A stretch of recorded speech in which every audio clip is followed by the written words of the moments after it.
الرجيم بسم الله الرحمن الرحيم الحمد لله رب العالمين والصلاة والسلام على أشرف الأنبياء والمرسلين سيدنا محمد وعلى آله وصحبه أجمعين اللهم رب اشرح لي صدري ويسر لي أمري واحلل عقدة من لساني يفقه قولي ولا حول ولا قوة إلا بالله العلي العظيم اللهم انفعنا بما علمتنا وعلمنا ما ينفعنا وعلمنا ما جهلنا وذكرنا ما نسينا اللهم يسر ولا تعسر رب تمم بالخير اللهم افتح علينا فتوح العارفين وفقنا توفيق الصالحين اللهم لا سهل إلا ما جعلته سهلا وأنت تجعل الحزن إذا شئت سهلا اللهم اجعلنا من السعداء المقبولين ولا تجعلنا من الأشقياء المردودين اللهم صل وسلم وبارك على سيدنا محمد وعلى آله وصحبه أجمعين والحمد لله رب العالمين أما بعد. Terima kasih kepada pengacara majlis, pihak penganjur, seterusnya peserta-peserta dari kalangan banin dan banat, penuntut ilmu, muslimin muslimat yang dirahmati oleh Allah Subhanahu wa taala. Alhamdulillah, sama-sama kita memanjatkan kesyukuran kehadrat Allah Subhanahu wa taala kerana pada pagi yang mulia ini Allah Subhanahu wa taala memberi kesempatan kepada kita untuk kita sama-sama berada di dalam majlis ilmu.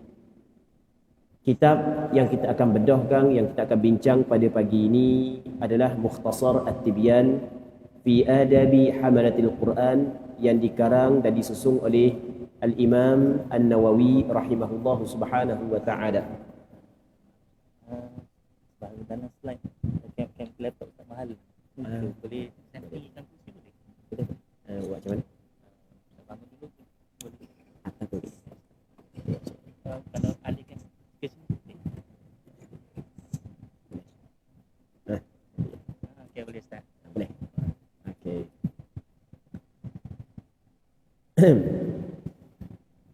Imam Nawawi adalah seorang ulama yang terkenal, yang mana beliau dilahirkan pada tahun 631 Hijrah, wafat pada tahun 676 Hijrah. Umur beliau sekitar 45 tahun. Sekitar 45 tahun je. 45 tahun tu dengan pengiraan tahun Islam.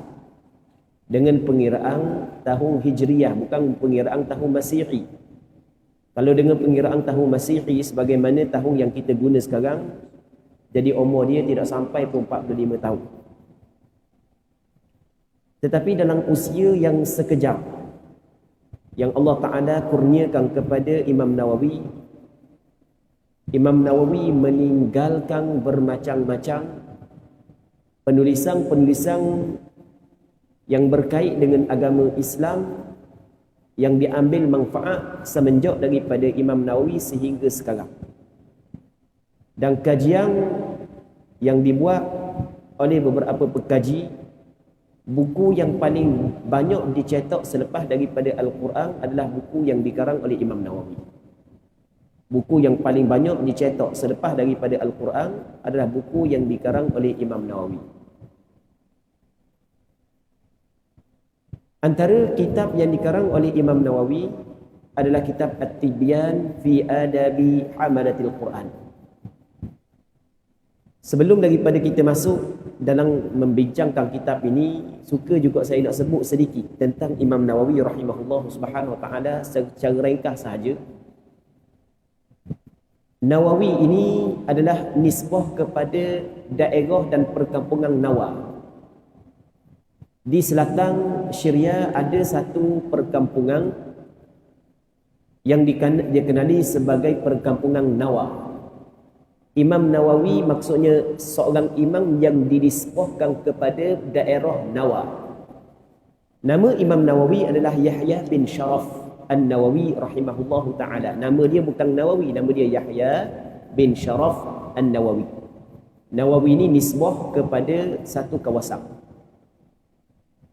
Imam Nawawi rahimahullah subhanahu wa ta'ala sebagaimana disebut oleh beberapa orang ulama yang menulis biodata Imam Nawawi, antaranya Imam Syamsuddin Az-Zahabi menyebut di samping dia ni tabahur alim dalam bidang hadisnya, dalam bidang fiqhnya, dalam bidang lughahnya, dalam masa yang sama dia adalah ra's fi zuhdi wa ra's fil wara'. Maksudnya dia ni kepala dalam sifat zuhudnya, dalam sifat wara'nya. Ada sebahagian daripada ulama yang alim hebat dalam bidang hadis, dalam bidang fiqh, dalam bidang tafsir, tetapi bukanlah sebagai seorang yang dijadikan contoh dalam bab zuhud, dalam bab wara'. Ada orang yang dijadikan contoh di dalam bab zuhud, dalam bab wara' sebahagian daripada ulama-ulama tasawuf, akan tapi bukanlah seorang yang alim dalam ilmu agama yang lain. Imam Nawawi Allah Ta'ala kurniakan kepada beliau berhimpun dua perkara pada beliau. Yang pertamanya alim yang luar biasa dalam ilmu-ilmu tertentu, dalam masa yang sama orang yang tinggi pada sifat wara'nya dan sifat zuhudnya. Imam Nawawi rahimahullah subhanahu wa ta'ala. Ketika mana kitab-kitab Imam Nawawi tersebar di semerata dunia Islam, diambil manfaat oleh bukan orang yang semanhaj dengan Imam Nawawi, sehingga orang yang tidak semanhaj dengan Imam Nawawi pun mengambil manfaat daripada kitab Imam Nawawi. Imam Nawawi adalah seorang ulama yang berpegang kepada mazhab. Di sana ada mereka yang tidak berpegang kepada mazhab pun mengambil manfaat daripada kitab Imam Nawawi. Orang yang ingin membuat kajian terhadap Sahih Muslim, maka pasti antara kitab yang dijadikan rujukannya adalah Syarah Sahih Muslim yang dikarang oleh Imam Nawawi.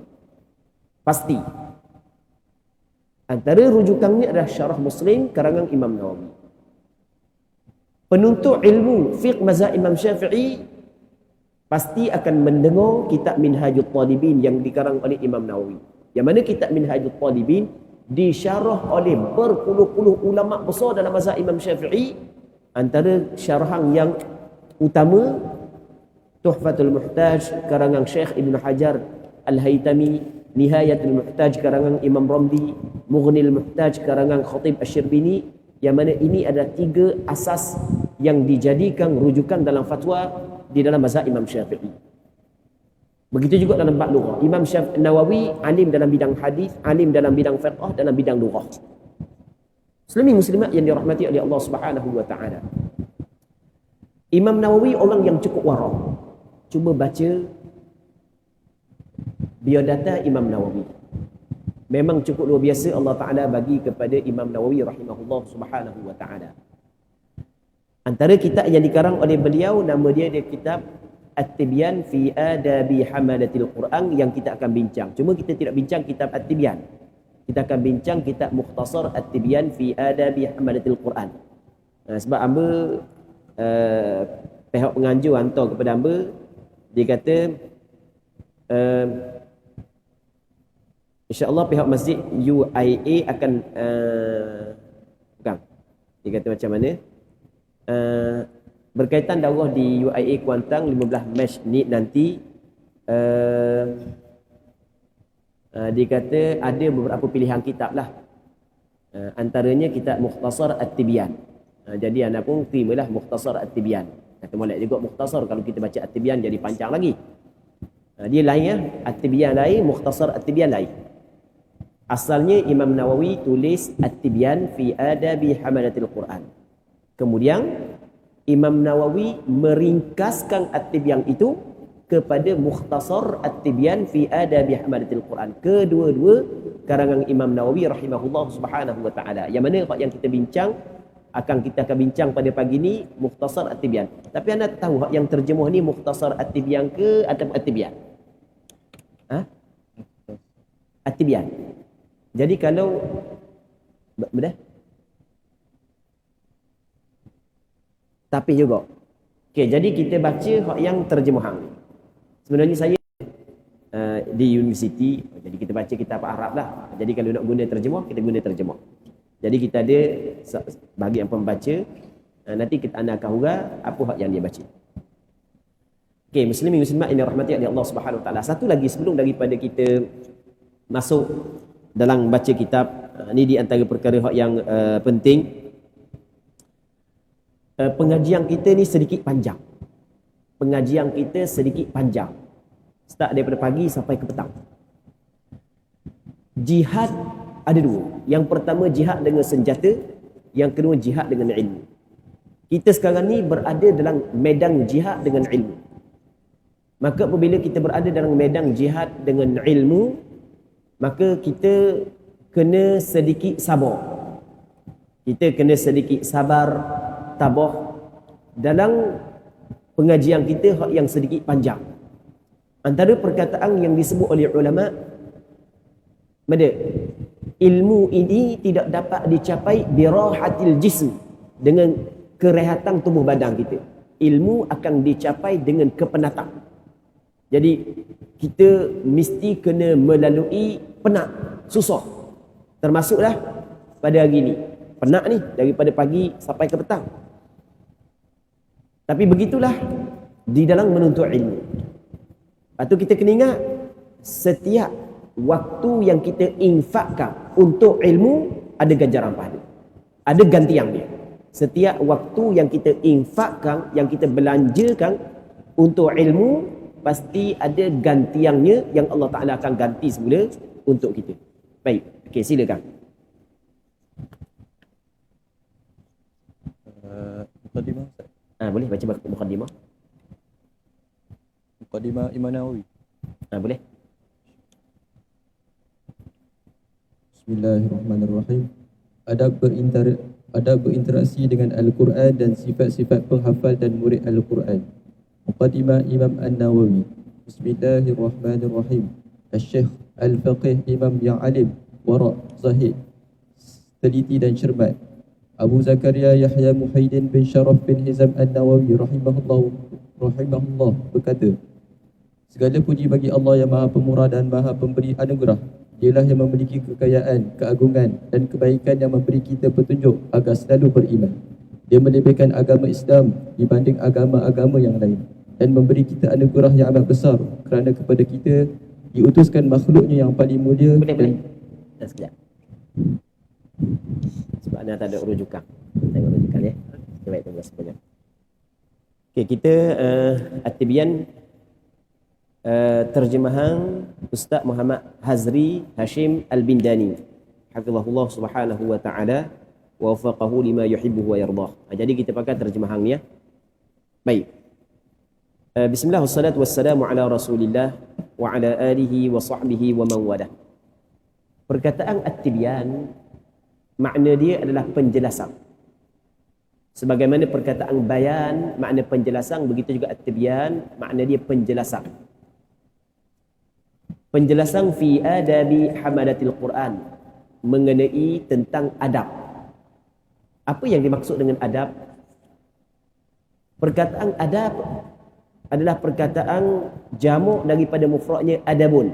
Adab, al-adab makna dia adalah al-khisal al-hamidah, sifat-sifat yang terpuji. Perkataan adab maksudnya sifat-sifat yang terpuji. At-Tibyan penjelasan berkenaan sifat-sifat yang terpuji. Hamalah, perkataan hamalah adalah jamak daripada hamil. Kita ada perkataan hamil, kita ada perkataan hamalah. Fa'il, fa'alah. Maksud dia hamalah, pada asal hamalah ni orang yang menanggung, orang yang memikul. Al-Quran jelas kalam Allah Ta'ala yang diturunkan kepada baginda Nabi sallallahu alaihi wasallam, yang bermula dengan surah Al-Fatihah dan penghujungnya adalah surah An-Nas, yang mukjizat satu ayat daripadanya yang diriwayat secara tawatur. Itu kita belajar dalam kitab Usulul Tafsir. Jadi kitab ni diletak nama oleh Imam Nawawi penjelasan berkenaan dengan adab-adab bagi penanggung Al-Quran. Orang yang menanggung Al-Quran, orang yang menghafal Al-Quran, orang yang memahami Al-Quran, di sana ada adab-adab yang mesti dia beradab dengan adab tersebut. Maka itu maksud at-tibyan fi adabi hamalatil Quran. Muslimin muslimat yang dirahmati oleh Allah Subhanahu wa taala. Kemudian diceritakan tentang muqaddimah bagi Imam Nawawi. Jadi muqaddimah at-tibyan yang dikarang oleh Imam Nawawi, dia kata bismillahirrahmanirrahim, asy-syaikh al-faqih, imam yang alim, wara', zahid, teliti, cermat, Abu Zakaria Yahya bin Sharaf bin Hizam An-Nawawi rahimahullahu ta'ala berkata. Okay, yang pertama sekali kita kena faham, ini bukan perkataan Imam Nawawi. Kita kena faham dulu, ini bukan perkataan Imam Nawawi. Tidak mungkin, mustahil bukan mustahil pada akal, mustahil pada adab, Imam Nawawi meletakkan gelaran ini kepada diri dia. Sebab Imam Nawawi adalah seorang yang cukup wara'. Orang yang cukup wara'. Ini perkataan sebahagian daripada orang yang menulis. Di sana ada orang yang menulis kitab ni. Ini bukan perkataan Imam Nawawi. Sebab dia kata, Asy-Syaikh. Apa makna Syekh? Syekh ini adalah, dia Syekh ada makna pada lughah, ada makna pada istilah ulama. Syekh pada lughah adalah menjawazal arba'in. Orang yang melepasi 40, Syekh. Manakala mengikut istilah ulama, syekh ini adalah man balagha rutbata ahli al-fadl walau kana saghira. Mereka yang telah sampai kepada kedudukan orang yang ada kelebihan walaupun dia masih lagi kecil. Umur dia budak lagi, tetapi dia alim. Mungkin alim bidang tertentu, maka dinamakan sebagai syekh. Man balagha rutbata ahli al-fadl walau kana saghiran. Itu makna syekh mengikut istilah ulama. Syekh al-faqih. Perkataan al-faqih, maksud al-faqih diguna oleh ulama fiqh kepada beberapa maksud. Diguna oleh dalam istilah kepada beberapa maksud. Al-faqih ada makna dia al-mujtahid al-mutlaq. Itu makna al-faqih. Perkataan faqih merujuk kepada mujtahid mutlaq. Dan ada juga perkataan al-faqih merujuk kepada seorang yang alim dalam ilmu fiqh tanpa melihat dia itu mujtahid mutlak ataupun tidak. Oleh kerana Imam Nawawi tidak sampai pun kepada mujtahid mutlak, bahkan dalam mazhab Imam Syafi'i, Imam Nawawi sampai kepada mujtahid at-tarjih, maka perkataan al-faqih yang diberikan kepada Imam Nawawi dengan makna orang yang pakar dalam ilmu fiqh. Dan Imam Nawawi memang orang yang cukup alim dalam ilmu fiqh. Buktinya bermacam-macam kitab fiqh yang dikarang oleh beliau. Sehingga kitab yang dikarang oleh beliau yang tidak sempat disempurnakan oleh beliau, kitab Al-Majmu' Syarah Muhadzab, andai kata Imam Nawawi menghabiskan kitab tersebut, maka tidak berhajat lagi kepada mana-mana kitab lain dalam mazhab Imam Syafi'i yang membincangkan tentang fiqh muqaran. Memang cukup luar biasa. Kitab Al-Majmu' Syarah Muhadzab. Kemudian dikata al-imam. Apa makna imam? Imam dalam bahasa Arab mengikut istilah adalah man yuqtada bih. Itu makna imam. Seorang yang diikuti. Imam semayang, ada makmum ikut dia. Imam dalam bidang agama adalah orang yang dijadikan pedoman, yang dijadikan panduan. Imam Nawawi imam dalam bab fiqh, imam dalam bab hadis, imam dalam bab lughah. Yang alim, maksudnya yang alim al-muttasifu bil ilm, yang bersifat dengan ilmu, maksudnya orang yang ada ilmu pengetahuan. Orang yang wara', orang yang zahid. Apa makna wara'? Apakah perbezaan wara' dengan zahid? Dia Imam Nawawi adalah al-wari', orang yang wara'. Az-zahid, orang yang bersifat zuhud. Apa maksud wara'? Apa maksud zuhud?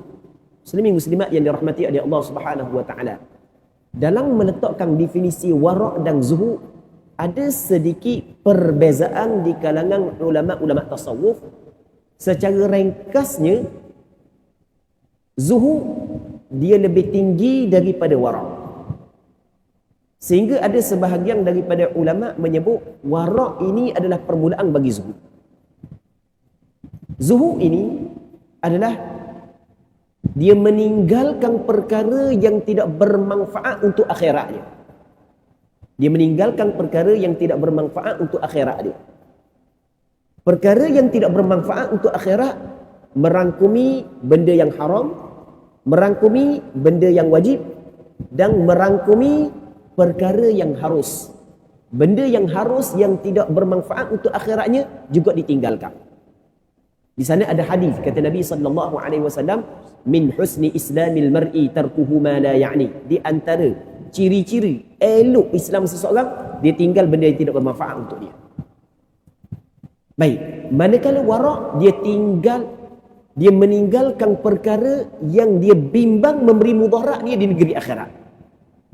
Dia meninggalkan perkara yang dia bimbang kemudaratan dia di negeri akhirat. Benda yang syubhat ditinggalkan. Tetapi orang yang wara' masih lagi tidak meninggalkan perkara yang harus. Orang yang zuhud bukan setakat perkara yang haram ditinggalkan, perkara yang makruh ditinggalkan, perkara yang syubhat yang ditinggalkan, bahkan perkara yang harus yang tidak bermanfaat untuknya di negeri akhirat juga ditinggalkan.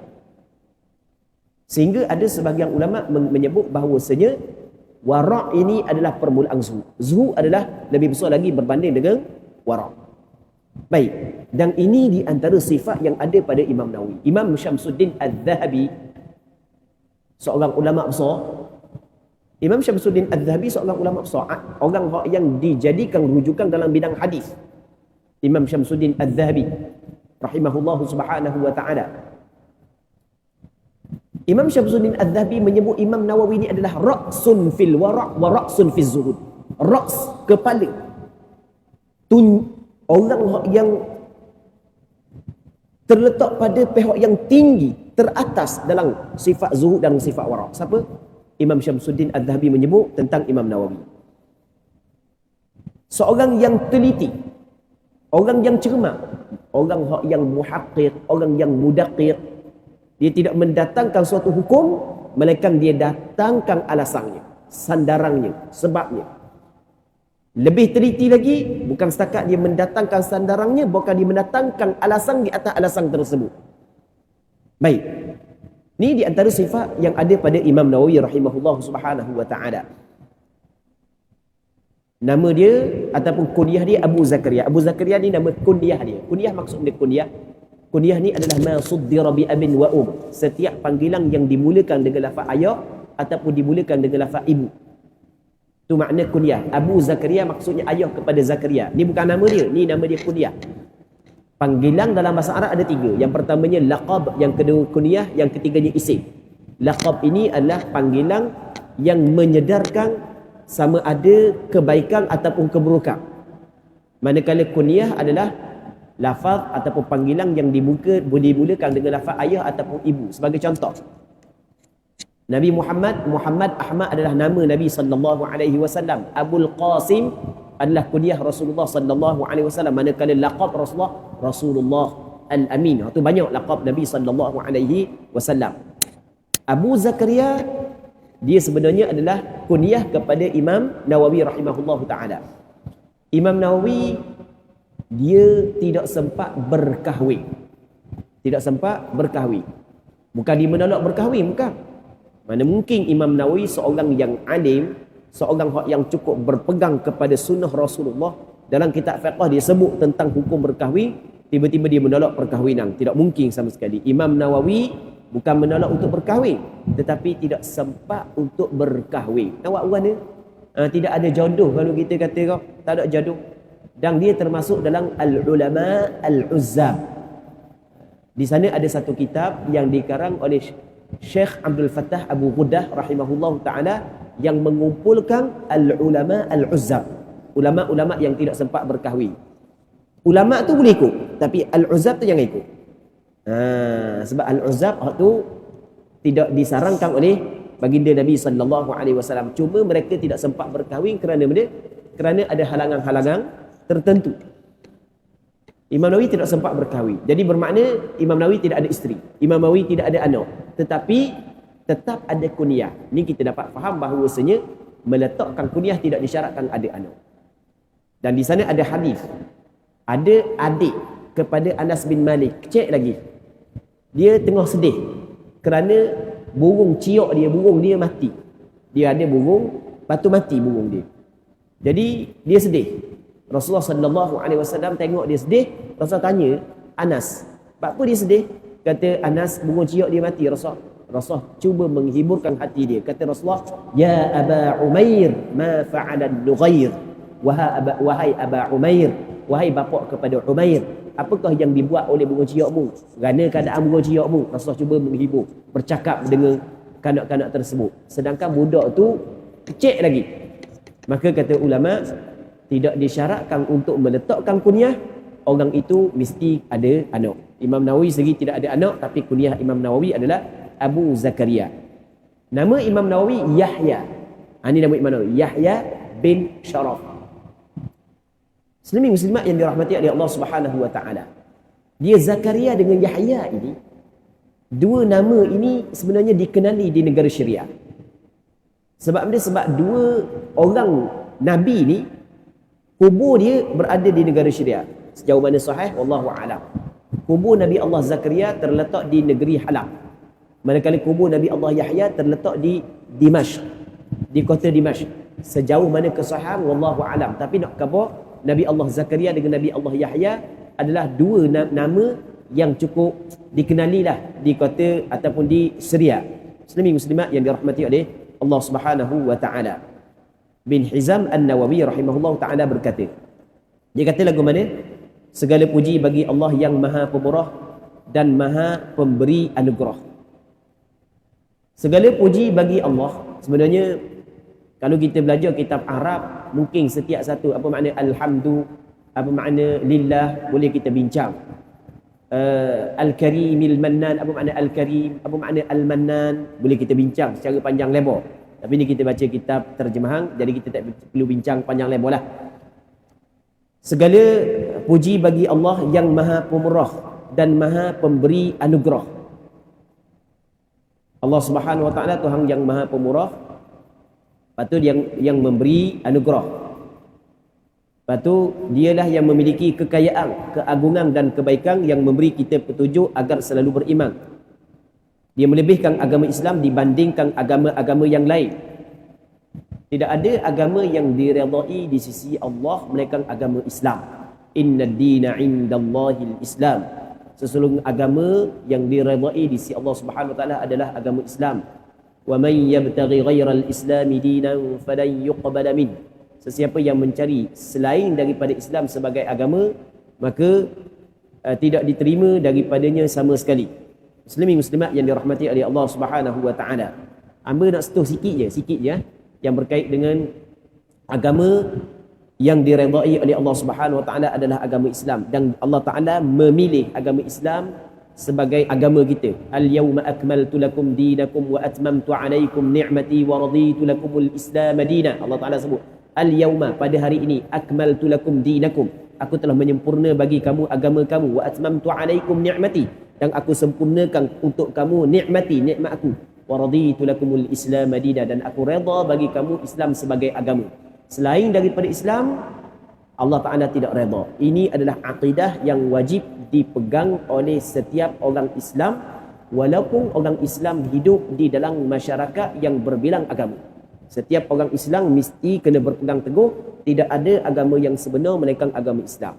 Mana-mana orang Islam masih lagi beriktikad ada selain daripada agama Islam, agama yang benar, maka bermasalah akidah dia. Akidah dia bermasalah. Orang Islam mesti kena berpegang. Hamba nak cerita secara ringkas. Allah Subhanahu wa taala mengutuskan Nabi Adam, menciptakan Nabi Adam menjadi khalifah Allah Taala di atas muka bumi. Kemudian Allah Taala menjadikan isteri Nabi Allah Adam daripada Nabi Adam. Kemudian daripada Nabi Allah Adam dan Hawa dilahirkan anak cucu Nabi Adam. Anak cucu Nabi Adam beribadat kepada Allah mengikut syariat yang Allah Taala turunkan kepada Nabi Adam alaihi salam. Kemudian anak cucu Nabi Adam berakidah dengan akidah yang Allah Ta'ala bagi tahu kepada Nabi Adam alaihi salam. Sebab itulah ulama kita meletakkan Nabi Adam bukan hanya nabi sahaja, bukan rasul. Nabi Adam nabi, hak tu ijma' ulama, sepakat ulama, kerana di sana ada hadis yang menyebut ketika ada sahabat tanya Rasulullah, adakah Nabi Adam ini atau Adam ini nabi? Kata Nabi SAW, ya, Nabi Adam diberi wahyu kepada dia. Tapi kalau kita buka dalam kitab Usuluddin, kita dapati antara rasul yang disebut ada Nabi Adam, kerana definisi rasul bertepatan dengan Nabi Adam AS. Rasul menyampaikan akidah dan syariat kepada orang lain. Nabi Adam menyampaikan akidah dan syariat kepada siapa? Kepada anak cucu dia. Anak cucu dia berpegang dengan akidah yang disampaikan oleh Nabi Adam. Anak cucu dia beramal dengan syariat yang diturunkan kepada Nabi Adam AS. Kemudian selepas daripada Nabi Adam ada beberapa orang nabi, sehinggalah Nabi Allah Nuh. Nabi Allah Nuh di sana ada hadis. Yang pertamanya hadis yang dikeluarkan oleh Imam Muslim ketika Rasul menceritakan tentang syafaat di hari kiamat. Manusia pakat berjumpa dengan Nabi. Antara Nabi yang manusia berjumpa adalah Nabi Allah Nuh. Kata manusia pada ketika itu, ya Nuh, anta awwalur rusuli ila ahlil ard. Wahai Nuh, mung adalah awal-awal rasul kepada penghuni bumi. Begitu juga di sana ada hadis yang dikeluarkan oleh Imam Ibn Asakir di dalam kitab tarikh beliau, Tarikh Dimashq. Dikeluarkan oleh beberapa orang ulama hadis dengan sanad hasan. Kata Nabi SAW, awwalu nabiyyin ursil Nuh. Awal-awal nabi yang diutuskan adalah Nuh. Sehingga ada sebahagian ulama mengatakan rasul yang mula-mula adalah Nuh berdasarkan kepada hadis ini, bukan Nabi Adam. Sebahagian ulama. Tetapi ulama Ahlus Sunnah kebanyakannya mengatakan bukan Nabi Nuh awal-awal rasul, bukan Nabi Adam awal-awal rasul. Dan kenapa hadis menyebut Nabi Nuh adalah awal-awal rasul? Okey, bagaimana ditafsirkan oleh ulama-ulama Ahlus Sunnah? Nabi Nuh adalah awal-awal rasul setelah daripada kedatangan syirik. Nabi Nuh adalah awal-awal rasul setelah daripada kedatangan syirik. Sebelum daripada Nabi Allah Nuh, di zaman Nabi Allah Adam tak ada syirik. Jadi apabila anak cucu Nabi Adam jauh dah dengan Nabi Adam, maka ada dah di kalangan anak cucu Nabi Adam mereka sembahan selain daripada Allah. Mereka menyekutukan Allah Subhanahu wa taala. Mereka telah membentuk berhala-berhala, lalu mereka menyembah selain daripada Allah Subhanahu wa taala. Kerana mereka menyembah berhala, sedangkan yang mencipta mereka adalah Allah.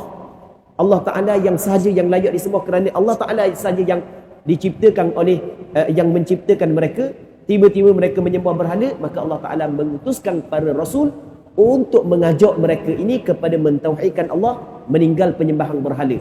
Nabi Allah Nuh diberi umur lebih kurang hampir 1000 tahun, berdakwah siang malam, mengajak manusia kepada mentauhidkan Allah, tinggal syirik. Tetapi boleh dikatakan keseluruhan kaum Nabi Allah Nuh tidak beriman kepada Nabi Allah Nuh, melainkan hanya beberapa orang sahaja, termasuk orang yang tidak beriman kepada Nabi Allah Nuh, isteri Nabi Allah Nuh sendiri. Begitu juga anak lelaki Nabi Allah Nuh sendiri. Ada seorang anak lelaki Nabi Allah Nuh juga tidak beriman kepada Nabi Allah Nuh. Maka Nabi Allah Nuh berdoa kepada Allah Ta'ala, Rabbi la tadhar 'alal ardi minal kafirin dayyara innaka in tadharhum yudillu 'ibadaka wa la yalidu illa fajiran kafara Rabbi ighfirli wa liwalid, sampai kepada akhir ayat. Rabbi, wahai Tuhanku, la tadhar, jangan tinggal 'alal ardi minal kafirin dayyara, seorang pun daripada kafir di atas muka bumi ini.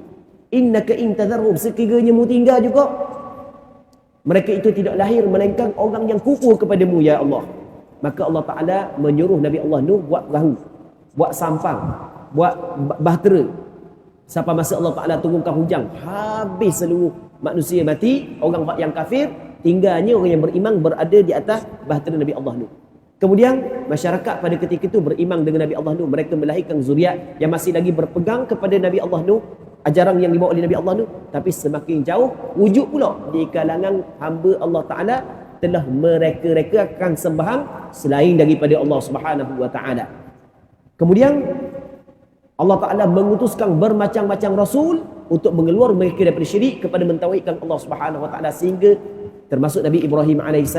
Dan semua kita tahu bahawa antara cerita Nabi Ibrahim yang diceritakan dalam Al-Quranul Karim, dia katok habis hacur berhala, dia tinggal sekor, dia tak kapok pada hak yang sekor tu, habis dia katok belaka. Siapa? Nabi Ibrahim AS. Ketika orang tanya siapa buat kata dia, bal fa'alahu kabiruhum hadha. Orang kata hak besar ni buat. Hak besar ni buat. Siapa ke? Mana boleh hak besar buat? Dia patung. Dah kalau dah elok apa pergi sembah dia. Tengok. Kemudian daripada Nabi Ibrahim lahirnya Nabi Allah Ishaq, lahirnya Nabi Allah Ismail. Nabi Ismail sampai kepada Nabi Muhammad. Nabi Ishaq, Yaqub, Nabi Allah Yusuf, macam-macam nabi daripada puak Bani Israel, daripada anak cucu kepada Nabi Allah Yaqub. Yang apabila jauh je daripada Nabi, mereka melakukan syirik, diutus Nabi. Jauh daripada Nabi, mereka melakukan syirik, diutus Nabi. Nabi Ibrahim hak yang katok berhala, hak yang pecah habis berhala. Anak cucu dia pada awalnya berpegang kepada akidah Nabi Ibrahim AS. Tetapi oleh kerana jauh dengan ajaran Nabi Ibrahim, sehingga Kaabah yang dibina oleh Nabi Ibrahim dan Nabi Ismail tidak kurang daripada 300 berhala. Laku syirik pula. Allah Ta'ala mengutuskan Nabi Muhammad SAW untuk mengenua mereka daripada syirik kepada agama tauhid. Okey, ni saya nak cerita secara ringkas, nak cerita ringkas aja. Benda yang kita nak cerita, agama yang Allah Ta'ala redha, yang Allah Ta'ala pilih kepada kita semua adalah agama Islam. Al-yawma akmaltu lakum dinakum wa atmamtu alaikum ni'mati wa raditu lakumul Islam madina. Pada hari ini aku telah menyempurnakan bagi kamu agama, dan aku sempurnakan bagi kamu nikmat, dan aku redha bagi kamu Islam sebagai agama. Sesiapa yang mencari agama selain daripada Islam, maka dia berada dalam jalan yang sesat. Hak yang kita nak cerita saat ini, setiap orang Islam mesti berpegang lagu tu. Walaupun kita hidup di dalam masyarakat yang berbilang agama, tidak boleh kita nak ra'i agama lain, agama Islam tu, agama lain. Hak tu salah, hak tu bunuh akidah. Tapi walau bagaimanapun, Islam tidak melarang untuk kita berbuat baik kepada orang bukan Islam, tidak melarang kita bersikap adil terhadap orang bukan Islam, selama mana mereka tidak merangi agama kita, selama mana mereka tidak menghalau kita daripada kampung halaman kita. Ini disebut dalam Al-Quran, la yanhaakumullahu 'anil ladzina lam yuqatilukum fid din wa lam yukhrijukum min diyarikum an tabarruhum wa tuqsitu ilaihim innallaha yuhibbul muqsitin. Allah Taala tidak melarang kamu daripada berbuat baik, bersikap adil terhadap orang-orang kafir yang tidak memerangi kamu dan tidak menghalau kamu daripada kampung halaman.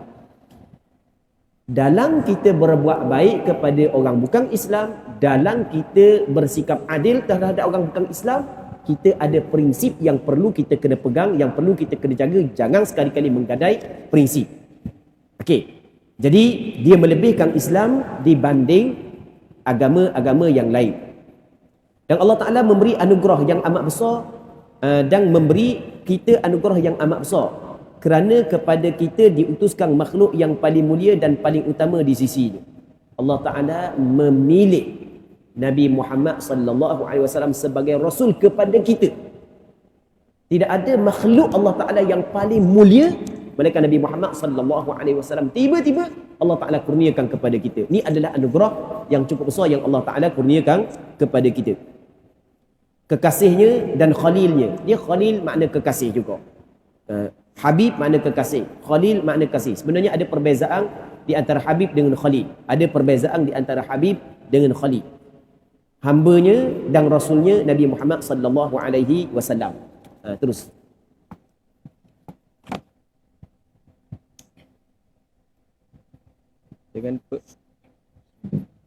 Dengan perantaraan kekasihnya ini, dia menghapuskan penyembahan berhala-berhala yang tak berdaya. Tengok benda?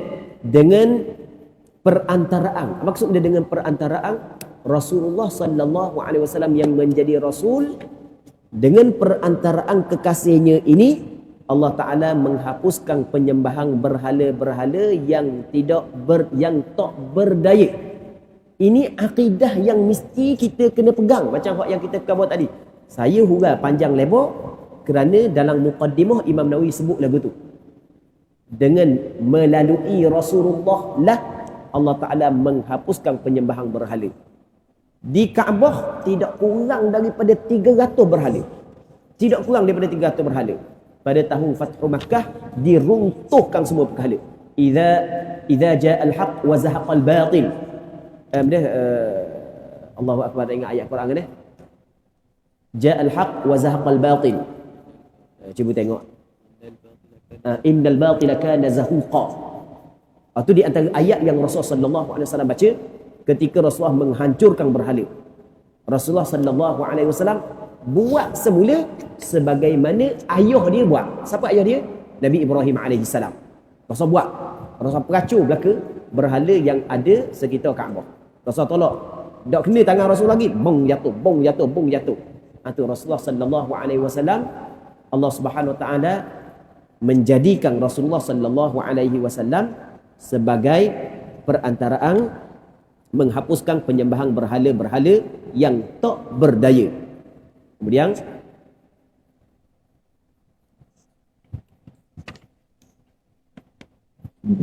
Allah Subhanahu wa taala memuliakannya dengan Al-Quran sebagai mukjizat yang kekal dari zaman ke zaman. Allah Subhanahu wa taala memuliakan Nabi sallallahu alaihi wasallam dengan Al-Quran. Al-Quran ni sebagai mukjizat. Apa makna mukjizat? Dia a'jaza yu'jizu. Kita nak buat isim fa'il, kalau fa'il thulathi maka atas wazan fa'il kebiasaannya, atas wazan fa'il. Tapi kalau fa'il lain daripada thulathi, cara dia kita ambil fa'il mudhari', kita buang huruf harah mudhara'ah, kita letak mim bagi depan, lepas tu huruf yang akhir, huruf yang sebelum akhir kita bagi bawah. Jadi a'jaza yu'jizu, buang ya, letak mim. Jadi mu'jizun. Mu'jizah kita letak tak taknih marbutah. A'jaza melemahkan, mu'jiz suatu yang melemahkan. Mu'jizah ini adalah perkara yang mencarikan adab yang Allah Ta'ala bagi kepada Rasul yang melemahkan lawan walaupun setelah dicabut. Allah Ta'ala cabut kepada penduduk Mekah yang pakar dalam bahasa Arab supaya mendatangkan seperti Al-Quran.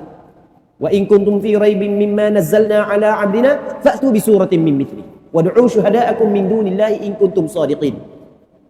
Kalau sekiranya mu masih lagi syok pada benarnya Al-Quran, maka datanglah seumpama Al-Quran dan ngajaklah pembantu-pembantumu, dan mu tidak akan mampu buat sama sekali. Baik, dalam ayat yang lain Allah Ta'ala kata lagu mana? Qul la in ijtama'atil jinn wal insu ala an ya'tu ila akhir ayat. Sekiranya manusia dan jin berkumpul untuk buat datangkan seumpama Quran, la ya'tuna bimithlihi walau kana ba'duhum li ba'din zahira. Walaupun saling membantu, mereka tidak mampu untuk mendatangkan seperti Al-Quranul Karim. Al-Quranul Karim adalah mukjizat yang Allah Ta'ala kurniakan kepada baginda Nabi sallallahu alaihi wasallam yang kekal dari zaman ke zaman. Mukjizat yang berlaku kepada Rasulullah sallallahu alaihi wasallam yang masih kekal sampai ke sekarang yang boleh kita tengok adalah Al-Quranul Karim itu sendiri. Betul?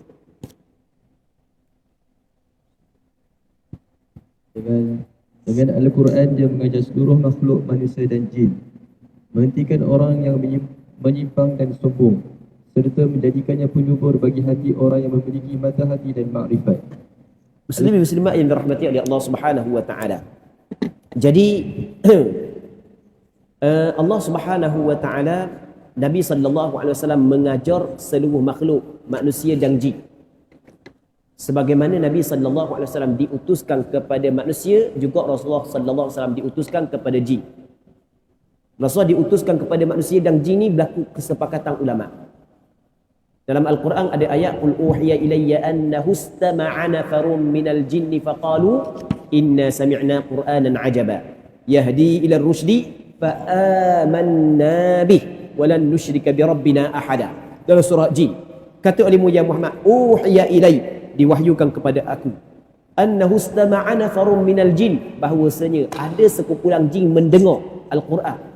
Faqalu inna sami'na qur'anan ajaba, lalu mereka berkata sesungguhnya kami mendengar Quran yang cukup menghairankan.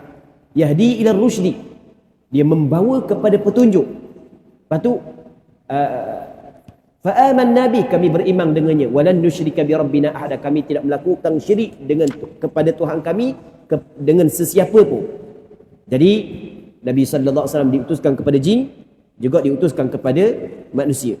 Kemudian dia menyebut di sini jadi dan menghentikan orang yang menyimpang dan sombong daripada menerima kebenaran, menerima agama Islam. Nabi sallallahu alaihi wasallam menghentikan orang-orang yang menyimpang daripada jalan sebenar dan sombong daripada menerima ajaran Islam, serta menjadikan Al-Quran ini sebagai penyejuk bagi hati orang yang memiliki mata hati dan makrifat. Antara doa yang diriwayatkan Rasul baca, walaupun ada sebahagian ulama hadis menilai doa ini sebagai, maksudnya riwayat ini riwayat dhaif. Antaranya adalah Allahumma inni abduk, sampai kepada nasiyati biyadik madin fiyya hukmuk adlun fiyya qada'uk. Lepas tu sampai mana?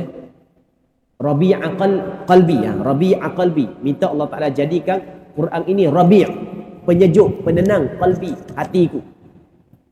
Orang yang mempunyai mata hati, Al-Quran akan menjadi penenang. Ala bi dzikrillahi tatma'innul qulub. Ketahuilah, dengan mengingati Allah, hati tenang. Antara zikrullah adalah Al-Quran itu sendiri. Tapi orang yang memiliki mata hati dan orang yang memiliki makrifat, makrifat dia kenal Allah Ta'ala. Orang yang jauh, hati dia tidak ada mata hati, hati dia buta, dia tidak mempunyai ma'rifatullah, maka Quran tidak menjadi penyejuk kepada mata hati dia. Quran tidak menjadi penyejuk kepada mata hati golongan tersebut. Baik. Afala yatadabbaruna al-Quran am ala qulubin aqfaluha?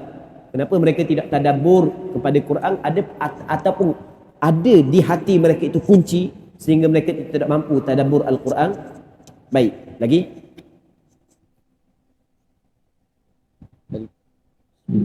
Al-Quran tidak akan lapuk meskipun selalu diulang-ulang atau berubahnya zaman.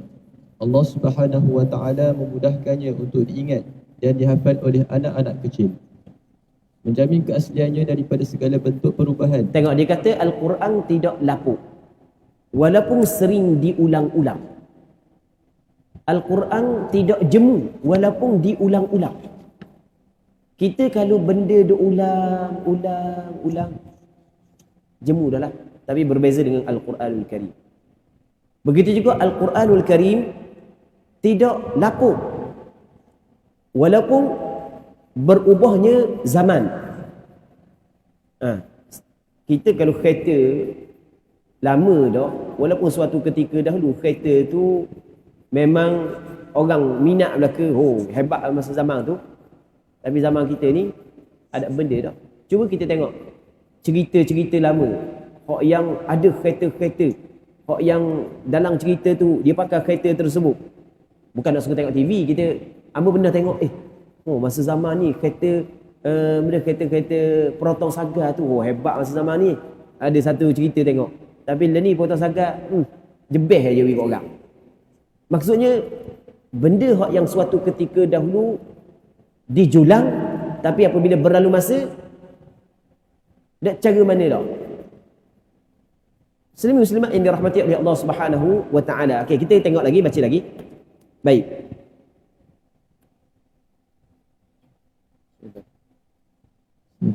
Dan kejadian yang akan mengubahnya. Al-Quran tetap dipelihara dengan pujian Allah Subhanahu wa Ta'ala dan anugerahnya sepanjang masa. Al-Quran dia katakan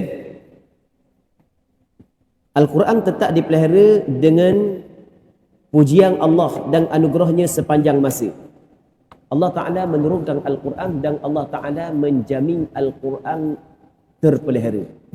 Inna nahnu nazzalna dzikra wa inna lahu lahafizun. Sesungguhnya kami menurunkan zikir dan sesungguhnya kami menjaga zikir. Tetapi kitab-kitab selain daripada Al-Quran tidak ada jaminan daripada Allah untuk menjaga, sehingga kita dapati bahawasanya kitab selain daripada Al-Quran telah diubah oleh tangan-tangan yang jahat. Ulama-ulama agama mereka telah mengubah kitab-kitab yang selain daripada Al-Quran. Tapi Al-Quran tidak boleh diubah sama sekali. Andai kata pada hari ini, andai kata semua Quran yang tulis dibakar, andai kata semua Quran yang ditulis tak ada belaka, semua mushaf tak ada, umat Islam pada hari ini boleh menulis tak daripada awal ayat Quran sehingga akhir tanpa ada kesalahan.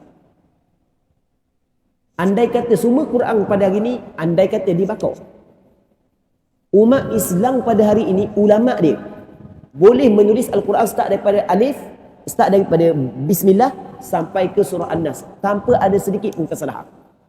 Ilmu yang melibatkan penulisan Al-Quran bermacam-macam kitab ada. Ilmu yang melibatkan kalimah Quran ada kitab. Ilmu yang melibatkan ayat Quran ada kitab. Dan bukan setakat duduk ditulis dalam buku, bahkan dia ada dalam dada-dada sebahagian daripada ulama yang masih lagi hidup sampai ke sekarang.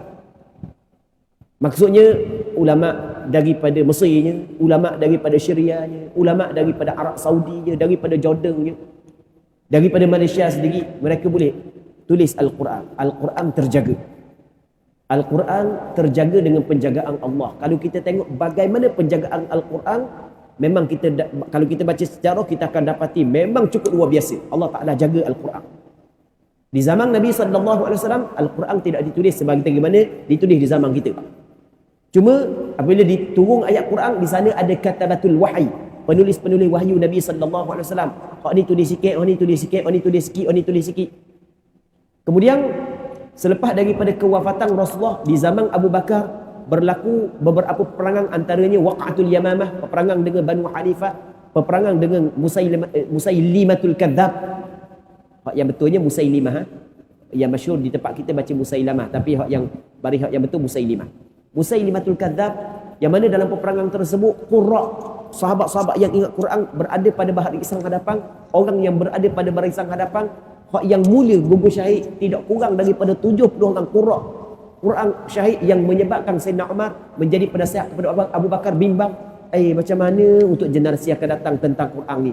Akhirnya Sayyidina Umar mencadangkan kepada Abu Bakar untuk menulis Al-Quran, mengumpul Al-Quran. Dipendekkan cerita, pada mereka awal Abu Bakar tidak menerima, akhirnya Abu Bakar menerima, akhirnya tertulis Al-Quran yang dipanggil sebagai ibu kepada segala mushaf. Lepas daripada itu, di zaman Sayyidina Uthman pula tulis pula Al-Quran. Lepas tu, dan Al-Quran terjaga sepanjang zaman sehingga pada hari ini. Jangan bimbang sama sekali ada tangan-tangan yang cuba mengubuhkan Al-Quran kerana mereka tidak mampu sama sekali untuk mengubah Quran, kerana Al-Quran dijaga oleh Allah Subhanahu Wa Taala. Siapa yang Allah Taala jagakan Al-Quran? Allah Taala jagakan Al-Quran melalui tangan-tangan penuntut-penuntut ilmu, tangan-tangan para alim ulama. Muslimin-muslimat yang dirahmati oleh Allah Subhanahu Wa Taala. Seterusnya, Bismillah. Dia memilih orang yang pandai dan mahir untuk memelihara ilmu-ilmu Al-Quran dan mengumpulkan di dalamnya setiap ilmu yang dapat melapangkan dada orang yang mempunyai keyakinan. Saya memuji Allah atas semua itu dan nikmat-nikmat lainnya yang tidak terhitung banyaknya. Lebih-lebih lagi nikmat keimanan yang teguh. Saya memohon kepadanya agar selalu mencurahkan anugerah kepadaku dan kepada orang yang saya cintai serta kaum muslimin tanpa pengecualian di muka bumi ini. tengok ni di antara apa hak yang ada pada Imam Nawawi yang perlu kita kena contohi. Tengok, Imam Nawawi yang pertama dia memuji Allah Subhanahu Wa Taala di atas nikmat yang Allah Subhanahu Wa Taala kurniakan yang tidak terhitung banyaknya. Itu jelas. Lebih-lebih lagi nikmat iman yang teguh. Sama juga kita kena memuji Allah Ta'ala, bersyukur kepada Allah atas apa jua nikmat yang Allah Ta'ala bagi kepada kita yang tidak terhitung banyaknya. Nikmat yang paling besar yang Allah Ta'ala bagi kepada kita adalah nikmat iman. Kemudian tengok hadis yang kita kata kita perlu kena contoh Imam Nawawi. Saya memohon kepadanya, kepada Allah, selalu mencurahkan anugerah kepadaku. Lepas tu, dan kepada orang yang saya cintai, serta kaum muslimin. Bukan hanya dia doa untuk diri dia, bukan dia doa juga untuk orang lain. Ini di antara benda yang perlu kita wajar contohi Imam Nawawi, kerana ini sebenarnya yang dituntut di dalam ajaran dalam agama Islam. Bukan hanya kita berdoa untuk kita, juga berdoa untuk orang lain. Sebab itulah kita dapati antara rukun khutbah adalah berdoa kepada benda, kepada muslimin dan muslimat. Begitu juga dalam Al-Quran Allah Ta'ala kata, Rabbana ighfir lana wa li ikhwanina alladhina sabaquna bil iman. Ampuni kami dan ampuni kepada saudara kami yang telah mendahului kami dengan beriman. Ini benda yang perlu kita contohi. Maksudnya kita sentiasa berdoa kepada umat Islam. Baik.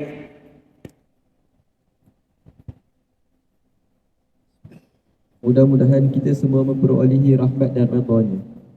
Saya bersaksi bahawa tidak ada Tuhan selain Allah Subhanahu Wa Taala.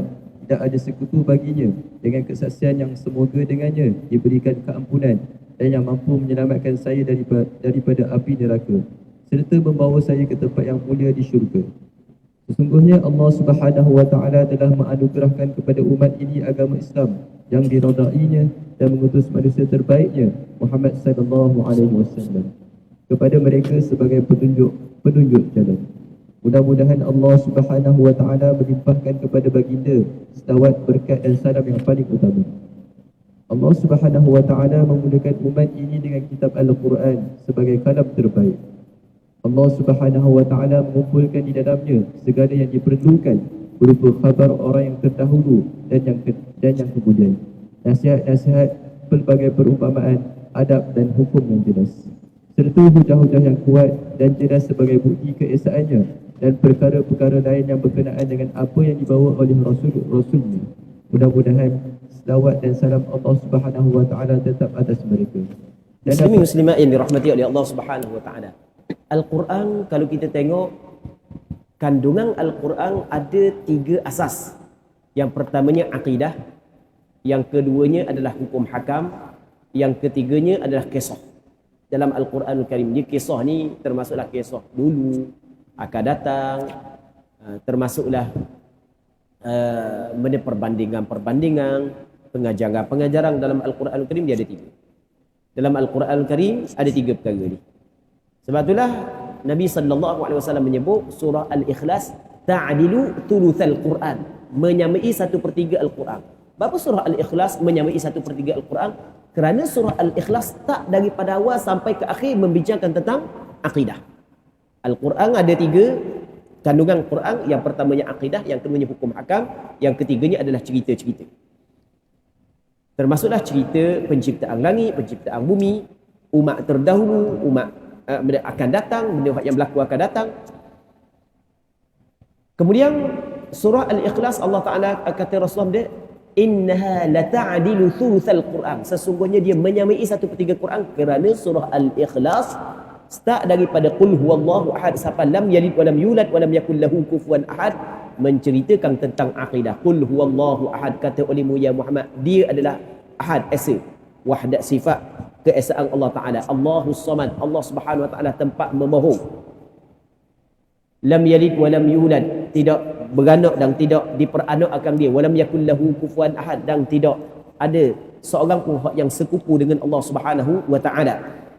Cumanya mencerita tentang akidah. Okey, baik. Seterusnya baca lagi. Dan dapat mengalahkan orang yang mulhid, sesat dan jahil. Allah Subhanahu wa taala pasti akan melipat gandakan. Kalau sebut kata mulhid adalah orang yang menolak konsep ketuhanan. Lepas tu sesat dan jahil. Lagi. Allah Subhanahu wa taala pasti akan melipat gandakan pahala bagi orang yang membaca Al-Quran.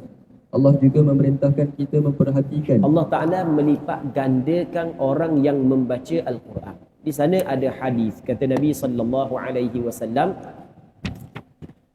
sesiapa yang maksud perkataan Rasulullah SAW, siapa yang membaca Al-Quran 1 huruf diganda kepada 10. Aku tidak mengatakan alif lam mim 1 huruf, bukan aku mengatakan alif 1 huruf, lam 1 huruf, mim 1 huruf. Tengok Allah Ta'ala gandakan kepada orang yang baca Quran. Nanti Imam Nawawi akan sebut beberapa hadis yang berkait dengan gandaan pahala bagi orang yang membaca Al-Quran. Seterusnya, Allah juga memerintahkan kita memperhatikan, mengamalkannya, mematuhi adab serta mencurahkan segenap tenaga untuk memuliakannya. Sekumpulan ulama terkemuka telah menulis kitab-kitab yang telah dikenal orang yang mahu menggunakan anugerah akalnya tentang keutamaan dan kemuliaan membaca Al-Quran, serta anugerah yang Allah Subhanahu wa taala berikan kepada mereka yang membacanya. Tetapi ada sebahagian besar manusia yang semangat menghafalnya amat lemah. Bahkan untuk menelaahnya pun mereka tidak mahu kerana miskinnya keinginan di hati mereka. Dengan demikian, Al-Quran tidak akan pernah mendatangkan manfaat apa pun, kecuali bagi mereka yang mempunyai pemahaman yang baik dan mahu mengamalkannya dalam rutin ibadah seharian. Baik. Imam Nawawi rahimahullah ta'ala menceritakan sebenarnya ulama-ulama sebelum daripada Imam Nawawi banyak dah yang mengarang buku-buku yang berkait dengan Al-Quran itu sendiri. Cuma oleh kerana orang yang berada di zaman Imam Nawawi, zaman mutaakhirin, Imam Nawawi ini himmah dia lemah, maka dia tidak peduli mana tentang kitab-kitab tersebut. Sedangkan kitab tersebut memang cukup bermanfaat bagi dia. Kerana dalam kitab tersebut menceritakan keutamaan, kemuliaan membaca Al-Quran dan anugerah yang Allah Ta'ala beri kepada mereka yang membaca Al-Quran. Kemudian seterusnya baca lagi. Saya melihat penduduk kota kami, Damsyik. Mudah-mudahan Allah Subhanahu wa Ta'ala melindungi dan menjaganya. Demikian juga kota-kota Islam lainnya. Amat menaruh perhatian besar untuk menghormati Al-Quran dengan cara belajar, mengajar, membahas dan mengkajinya secara berkelompok ataupun sendirian. Mereka bersungguh-sungguh dalam menelaahnya tidak peduli malam ataupun siang. Mudah-mudahan Allah Subhanahu wa Ta'ala menambahkan mereka kegemaran untuk mencintai Al-Quran dan melakukan segalanya hanya kerana mengharapkan keridaan Allah yang Maha Agung dan Maha Mulia. Imam Nawawi rahimahullah Subhanahu wa Ta'ala berasal daripada perkampungan Nawaw. Kemudian apabila dia meningkat dewasa sikit, dia berpindah ke kota Dimashq, Damaskus, ataupun diterjemah oleh pengarang penterjemah kita ni Damsyik. Damsyik ini adalah ibu kota negara Syria sekarang ni. Dan Imam Nawawi rahimahullah Subhanahu wa Ta'ala ada tinggal di situ. Di situ ada dipanggil madrasah, nama dia Dar Al-Ashrafiyah, yang Imam Nawawi menjadi mudir di situ. Imam Nawawi rahimahullah Subhanahu wa Ta'ala nama dia Dar Al-Hadith Al-Ashrafiyah. Baik, Imam Nawawi rahimahullah Subhanahu wa Ta'ala melihat penduduk Dimashq. Imam Nawawi rahimahullah Subhanahu wa Ta'ala melihat penduduk Dimashq cukup mengambil berat tentang Al-Quran, bermula dengan menghafalnya, mempelajarinya, mengkajinya. Dan perkara tersebut sebenarnya bukan sebelum di zaman Imam Nawawi saja, bahkan sebelum daripada Imam Nawawi sehingga sampai ke sekarang memang penduduk Dimashq masih lagi mengambil berat tentang Al-Quran. Orang yang mendalami bidang Al-Quran ataupun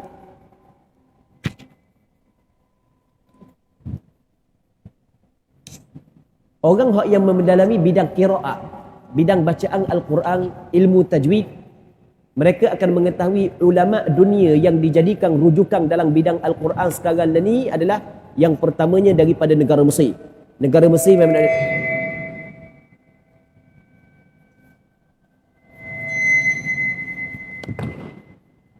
jadi negara Mesir memang tak boleh lawan lah, sebab negara Mesir terlalu ramai pakar-pakar bidang Quran. Yang keduanya daripada negara Syam, termasuklah Syria.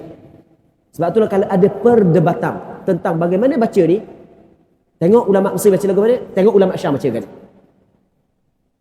Tengok ulama Mesir baca lagu mana, tengok ulama Syam baca lagu. Sampai ke sekarang di negara Syam, sampai ke sekarang ramai orang-orang yang alim dalam bidang Quran. Muslimat yang dirahmati oleh Allah Subhanahu wa Ta'ala. Imam Nawawi rahimahullah ta'ala melihat kepada penduduk kota Dimashq ni memang cukup mengambil berat tentang Al-Quran. Dia Dimashq terletak di negara Syria. Syria ni dia masih lagi berada di bawah negara yang dikenali sebagai negara Syam. Negara Syam merangkumi 4 buah negara: Palestin, Lebanon, Jordan, Syria. Kata Rasulullah dalam sebuah hadis, "Idza fasada ahlu Syam fala khaira fikum." Apabila rosak penduduk Syam, maka tidak ada kebaikan pada kamu. Dan penduduk Syam tetap akan bertahan dengan kebenaran sehingga akhir zaman. Hal ini disebut dalam hadis-hadis yang lain yang merangkumi penduduk Palestin, Syria, Jordan, Lebanon. Penduduk Syam memang tidak kemarau dengan ulama. Dan ulama-ulama yang lahir daripada negara Syam adalah ulama-ulama besar saja. Sebagai contoh, antara ulama besar daripada negara Syam, Imam Ibn Asakir. Imam Ibn Asakir, kitab Tarikh Dimashq yang dikarang oleh beliau 70 jilid. Belum lagi tengok kepada kitab-kitab yang lain. Imam Syamsuddin Al-Zahabi daripada Syria. Imam Al-Hafiz Al-Mizzi. Imam Ibn Taymiyah. Imam Ibn Qayyim Al-Jawziyah, Imam Nawawi, Imam Taqiyuddin As-Subki, Tajuddin As-Subki, walaupun berasal daripada negara Mesir tapi duduk di Syria. Imam Syekh Izzuddin Ibn Abdis Salam. Ramai ulama-ulama besar daripada negara Syria sebenarnya, muslimin muslimat yang dirahmati oleh Allah Subhanahu wa taala. Jadi Negara Syam memang cukup mengambil berat tentang Al-Quran start daripada dulu sampai ke sekarang. Jadi Imam Nawawi melihat penduduk Syam ni cukup mengambil berat tentang Al-Quran.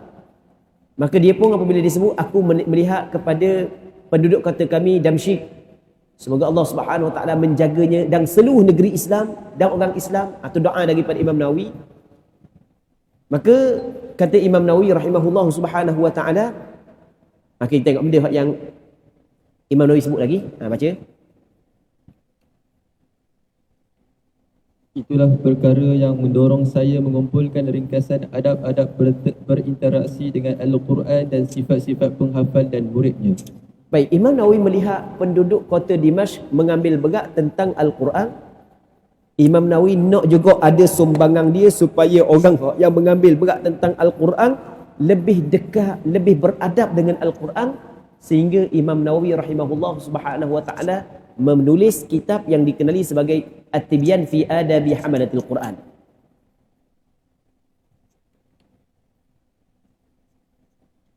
Allah Subhanahu wa taala mewajibkan kita agar bersikap baik terhadap kitabnya. Termasuk kebaikan ini ialah menjelaskan adab-adab pengkaji dan muridnya. Kita di sana ada hadis kata Nabi sallallahu alaihi wasallam, ad-dinun nasihah. Agama itu nasihah. Nasihah ni ingin kebaikan untuk benda lain. Maka sahabat tanya, qulna liman ya Rasulullah, untuk siapa kau nasihat agama ini nasihat wahai Rasulullah? Qal, kata Rasul, lillahi wa li kitabihi, nasihat untuk Allah dan untuk kitabnya. Jadi Allah Subhanahu wa taala mewajibkan kepada kita agar bersikap baik terhadap kitabnya Al-Quran.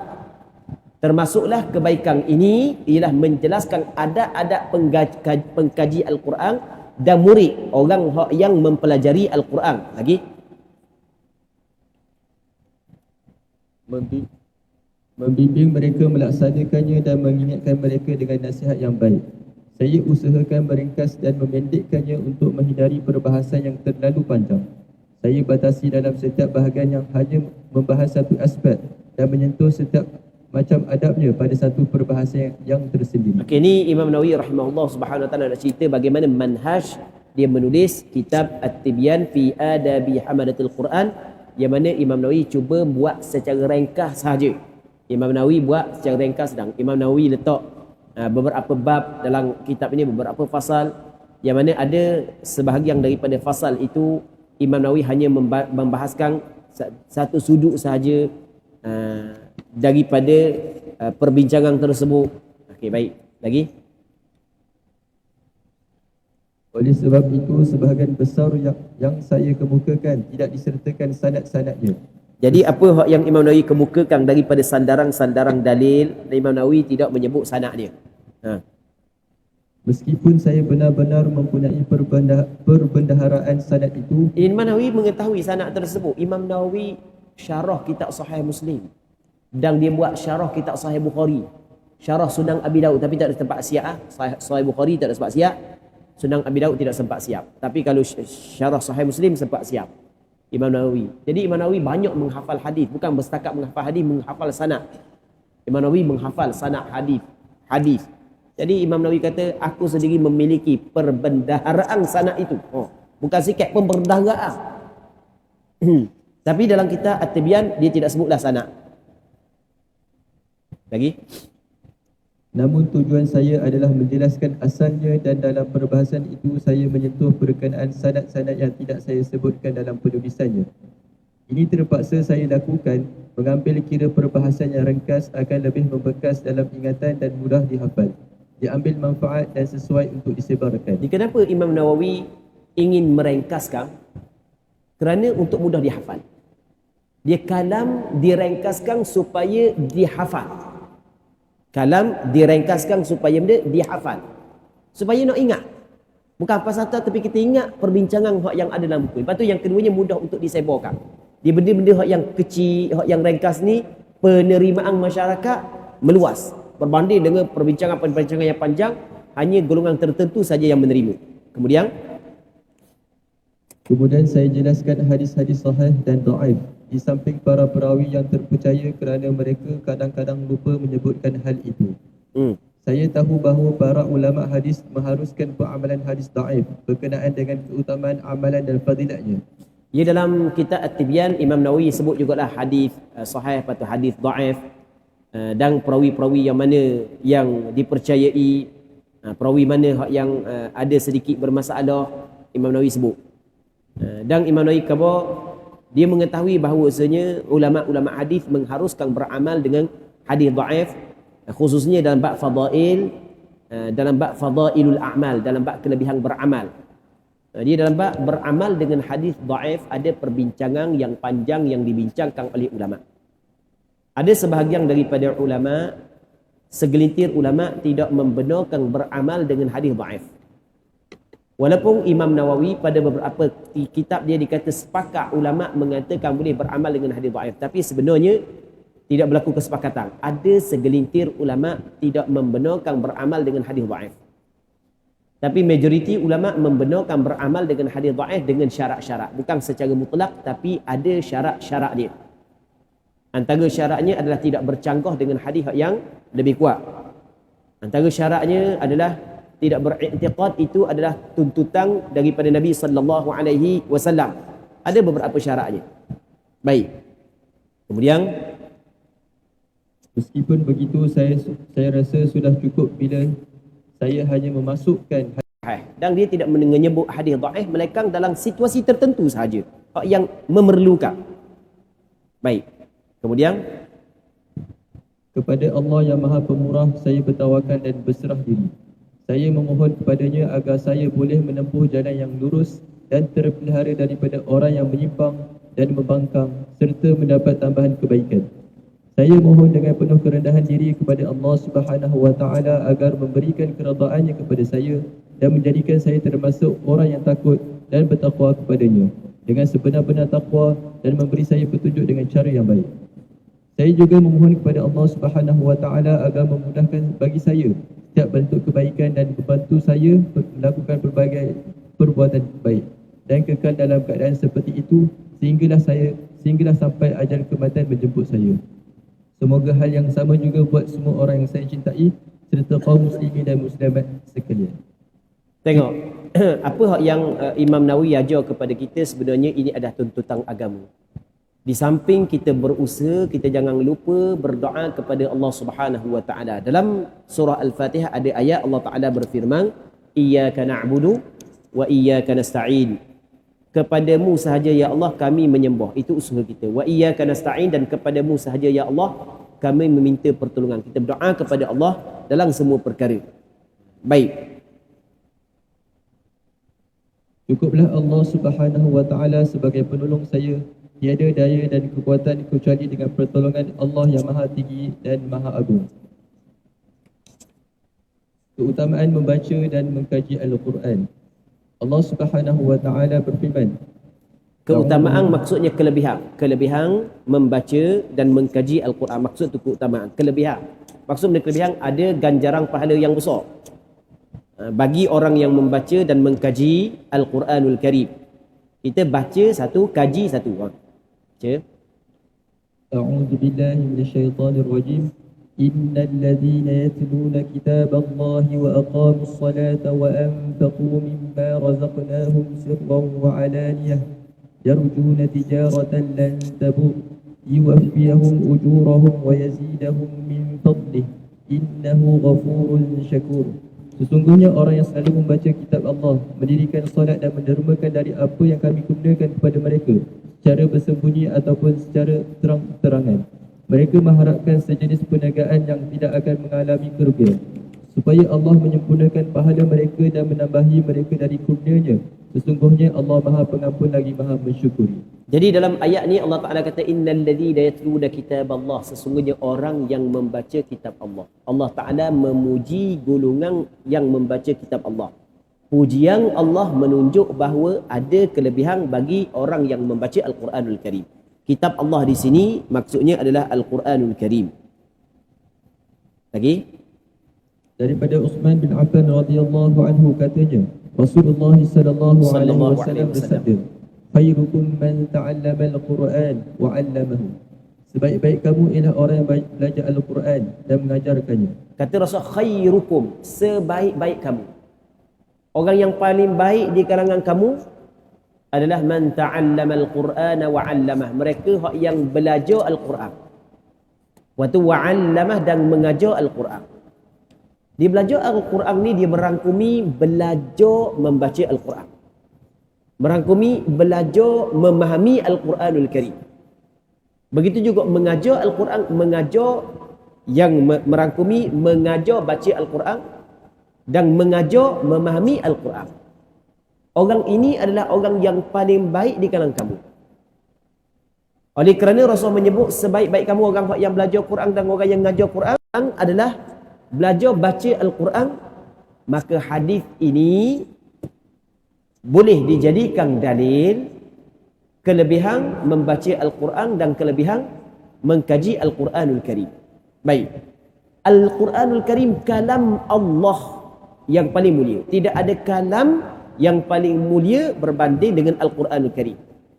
Orang yang belajar dan mengkaji kalam yang mulia, dia juga mendapat kemuliaan. Orang yang mengkaji kalam mulia, dia juga mendapat kemuliaan.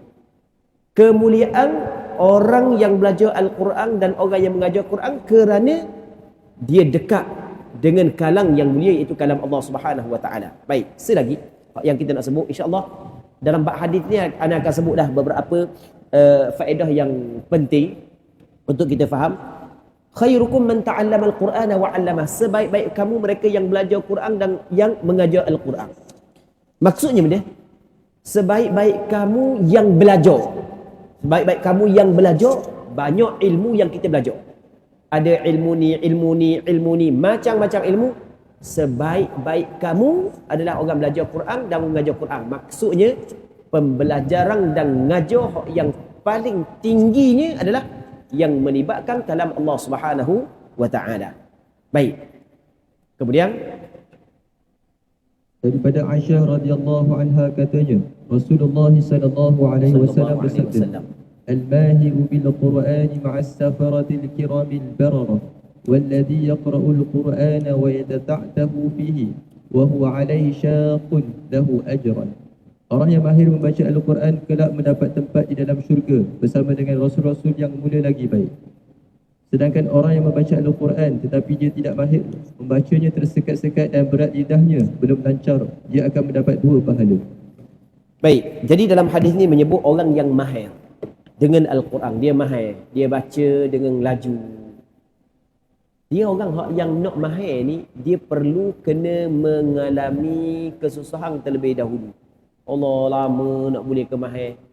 Belajar, ada orang belajar Iqra dulu, ada orang belajar Muqaddam dulu, macam-macam. Lepas tu habis Quran baca pula, nak wi mahir, nak wi betul baca. Latih mulut dia. Kata Imam Ibn Jazari dalam kitab matang Al-Jazariyah, bagaimana nak baca Al-Quran dengan betul, dengan bertajwid. Dia kata, walaysa bainahu wa baina tarkihi illa riyadatum ri'in bifakkihi. Tidak ada di antara baca Al-Quran dengan tajwid, dengan meninggalkan tajwid, melainkan illa riyadatum ri'in bifakkihi, melainkan seorang tu kena latih, latih, akhirnya lah cok. Ana nak cerita satu cerita. Ana duduk di Syria. Lepas tu ada satu tahun tu biasa, ada satu tahun tu ada pelajar-pelajar di Syria, dia buat majlis sama hadis. Masa tu baca kitab Al-Arba'un Al-Ajluniyah yang dikarang oleh Imam Al-Ajlun. Buat di rumah Abang Azmain. Kenal tak Abang Azmain? Rahimahullah. Ali Setang nah. Ali Setang nah. Ali Setang nah, Abang Azmain tak kenal. Abang Azmain, Ali Setang. Anda tak kenal Ali Setang, anda duduk Syria pun kenal Ali Setang. Sebab anda tak tengok TV mana dia tu kan, tak kenal. Kata ni Ali Setang mana pun Ali Setang kan. Rupanya Abang Azmain rahimahullah, semoga Allah Taala merahmati beliau. Hidup di Syria. Sebab lepas risah dia belajar di Syria. Masa tu Dr. Abdul Aziz Muhammad Mu'taz As-Subaini. Lepas tu buat majlis di rumah dia, dan pelajar-pelajar yang hadir tu orang lama-lama dah duduk di Syria. Bukan belajar baru, belajar lama dah. Yang ada ustaz-ustaz saja dah. Lepas tu kata Syekh Mu'taz, dia kata gini, hari ni aku nak suruh baca berlaku. Mu baca dalam majlis itu gagak-gagak ke ni? Termasuk anda baca gagak hadis. Oh ni baca gagak, oh ni baca gagak, oh ni baca gagak, oh ni gagak-gagak. Maksudnya dok lacur. Gagak ni maksudnya, faham lah gagak kan? Maksudnya baca tidak lancar. Jadi di situ anda pun fikir macam mana aku nak baca lacur ah? Kita pergi kepada majlis samak hadis, orang baca cucu laju tu macam mana? Rupanya prosesnya adalah melalui dia riyadhah, kena latih. Kita kena baca semua. Kena baca semua. Apabila kita latih, dia akan jadi lacur. Begitu juga orang nak mahir baca Quran mesti kena latih. Dia kena baca semua. Bagaimanakah tip untuk lancar baca Quran? Awak kena baca semua. Itu cara dia. Orang yang mahir baca Quran, kedudukan dia cukup tinggi. Kata Rasul, al-mahiru bil Quran ma'as safaratil kiramil barara. Bersama dengan safarah. Safarah ni adalah jamak daripada safir. Malaikat yang menjadi utusan di antara Allah dengan hamba-Nya. Al-kiram jamak daripada karim, malaikat yang mulia. Al-bararah, malaikat yang sentiasa melakukan ketaatan, la ya'sunallaha ma amarahu wa yaf'aluna ma yu'marun. Mereka itu tidak derhaka kepada Allah, buat segala benda yang Allah Taala turun. So kedudukan dia sama dengan kedudukan malaikat. Tingginya kedudukan orang yang membaca Al-Quran, hak yang mahir membaca Al-Quran. Kemudian kata Rasulullah sallallahu alaihi wasallam, wallazi yaqra'ul Quran wa yatata'u fi. Orang baca Quran kemudian dia ta'ta'ah. Apa benda ta'ta'ah? Ta'ta'ah ni diulang dia sama. Cakap kita benda sekat-sekat. Tak lacur. Dan benda itu menyusahkan dia. Maka baginya berapa ganjaran pahala? 2 ganjaran. Satunya ganjaran pahala baca, yang keduanya ganjaran pahala susah. Tapi jangan kita faham hadis ni orang baca Quran secara tersekat-sekat lebih besar ganjaran pahala dengan orang yang lacur baca Quran. Tak, salah. Jangan faham gitu. Orang yang baca Al-Quran dengan lancar jauh lebih besar ganjaran berpaling berbanding dengan orang yang baca Quran dengan tersekat-sekat, kerana orang yang baca Al-Quran dengan lancar, dia telah melalui bermacam-macam kesusahan sebelum daripada ni, sehingga dia boleh lancar baca Al-Quran itu sendiri. Muslimin muslimat yang dirahmati oleh Allah Subhanahu wa taala. Baik. Kemudian sambung lagi daripada Abu Musa Al-Asy'ari radhiyallahu anhu, katanya Rasulullah sallallahu alaihi wasallam bersabda, "Mathalul mu'minina alladhi yaqra'ul Qur'ana kamathalil adrujah, ta'muha tayyibun wa rihuha tayyib, wa mathalul mu'min alladhi la yaqra'ul Qur'ana kamathalit tamrati tamrah, ta'muha tayyibun wa la riha laha, wa mathalul fajir alladhi yaqra'ul Qur'ana kamathalir rayhanah, ta'muha murrun wa rihuha tayyib, ومثل الفاجر الذي لا يقرأ القرآن كمثل الحنظلة طعمها مر ولا ريح لها. Perumpamaan orang mukmin yang membaca Al-Quran adalah seperti buah utrujah yang baunya harum dan rasanya enak. Perumpamaan orang mukmin yang tidak membaca Al-Quran seperti buah kurma yang tidak berbau sedangkan rasanya enak dan manis. Perumpamaan orang munafik yang membaca Al-Quran adalah seperti raihanah yang baunya harum sedangkan rasanya pahit.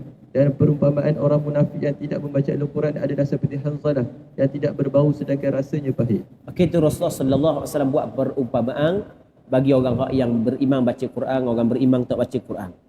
Seterusnya daripada Umar bin Al-Khattab radhiyallahu anhu bahawa Nabi sallallahu alaihi wasallam bersabda, "Inna Allah yarfa'u bihadzal kitabi aqwaman wa yad'u bihi akharin." Sesungguhnya Allah Subhanahu wa taala mengangkat darjat beberapa golongan manusia dengan kitab ini dan merendahkan darjat golongan yang lain.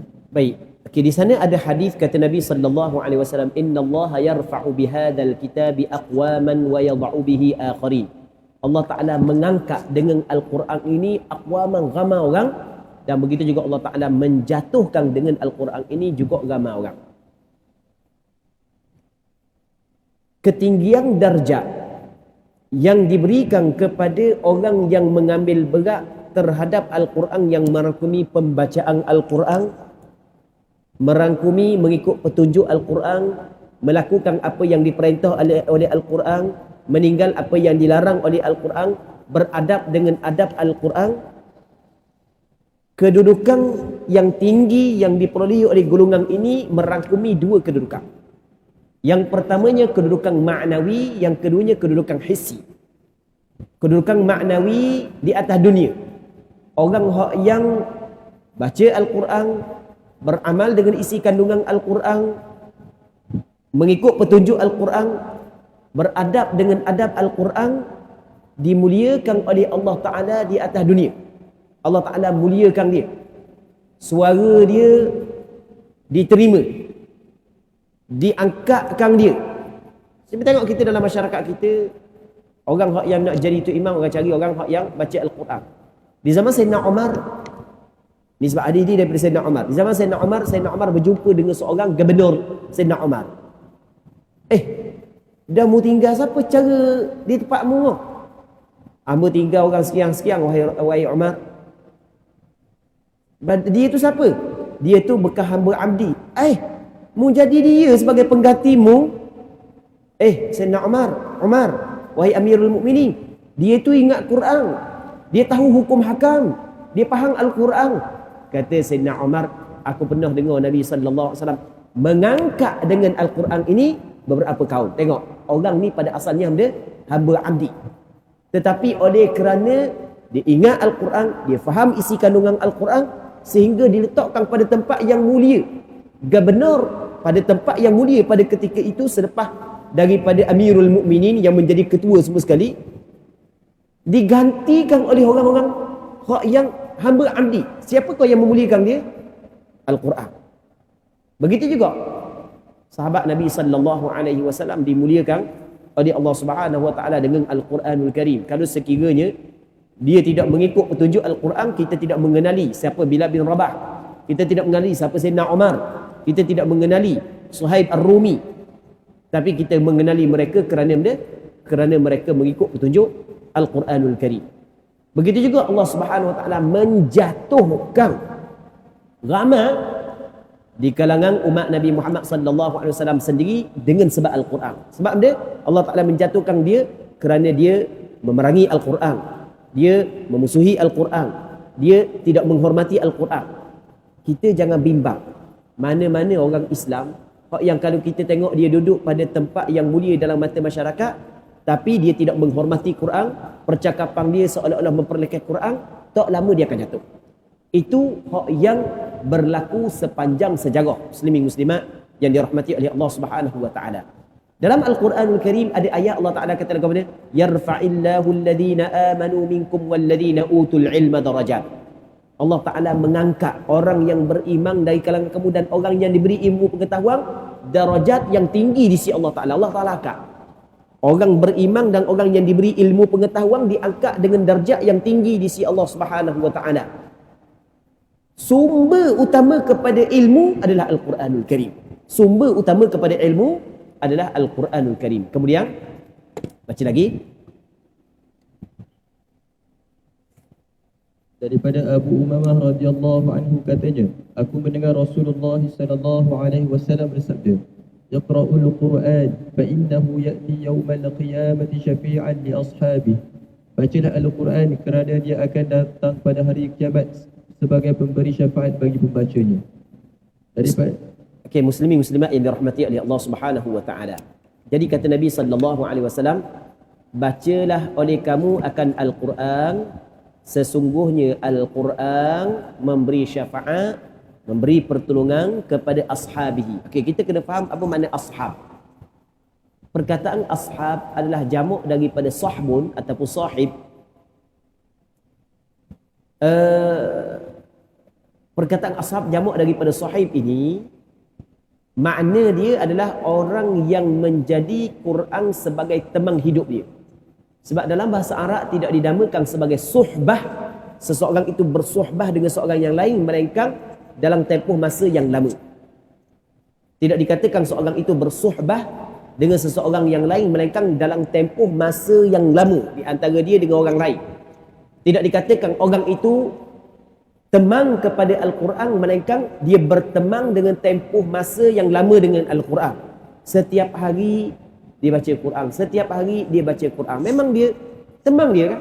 Tidak tinggal Al-Quran. Ada semua waktu yang dia peruntukkan untuk membaca Al-Quran. Maka dialah yang dinamakan sebagai Ashabul Quran. Kita kena faham apa makna ashab ini. Ulang sekali lagi. Dalam bahasa Arab, perkataan suhbah tidak digunakan melainkan untuk orang yang bertemang dalam tempoh masa yang lama di antara seorang dengan seorang yang lain. Jadi nak dikatakan ashab Al-Quran mesti dia bertemang dengan Al-Quran dalam tempoh masa yang lama. Setiap hari ada waktu yang dia peruntukkan untuk membaca Al-Quran. Maka dia dinamakan sebagai sahabat temang bagi Al-Quran. Okay, kemudian dalam hadis ini kata Nabi SAW lagu mana? Iqra'ul Quran. Baca Quran. Mu kena baca Quran. Sebab dia? Sebab kelebihannya Quran datang pada hari kiamat. Quran datang pada hari kiamat. Adakah Quran sendiri datang? Ataupun sebenarnya bukan Quran datang? Hak ni ada khilaf di kalangan ulama yang mensyarahkan hadis ini. Sebagian ulama kata Quran datang. Maksud dia Quran datang, Allah Ta'ala menjadikan Al-Quran yang dia baca seperti bentuk makhluk Allah Subhanahu Wa Ta'ala. Hak itulah hak yang mari. Ada sebahagian yang mengatakan sebenarnya hak yang datang bukan Al-Quran tapi malaikat. Malaikat yang datang, bukan Al-Quran.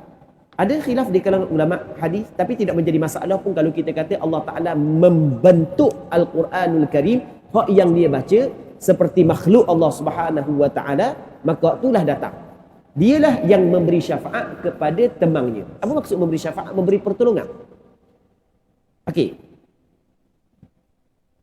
Orang beriman berarti malaikat, ataupun kita bahagikan orang beriman dengan orang yang tidak beriman.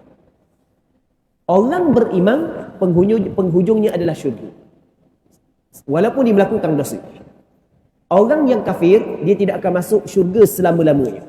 Ini adalah akidah yang dipegang oleh Ahlus Sunnah wal Jamaah tanpa ada khilaf. Tanpa ada khilaf di kalangan ulama Ahlus Sunnah wal Jamaah mengatakan syurga hanya untuk orang Islam atau hanya untuk orang beriman, manakala orang kafir tempat di adalah neraka, kekal dalam neraka. Ini adalah akidah orang beriman. Salah sama sekali kalau beriktiqad orang kafir juga masuk syurga Allah Subhanahu Wa Ta'ala. Okey, ini adalah akidah yang dipegang oleh ulama Ahlus Sunnah wal Jamaah tanpa ada khilaf. Kemudian orang kafir kalau dia baca Al-Quran, Quran tidak akan menjadi syafaat kepada dia. Sebab Allah Ta'ala tidak redha orang kafir diletakkan dalam syurga.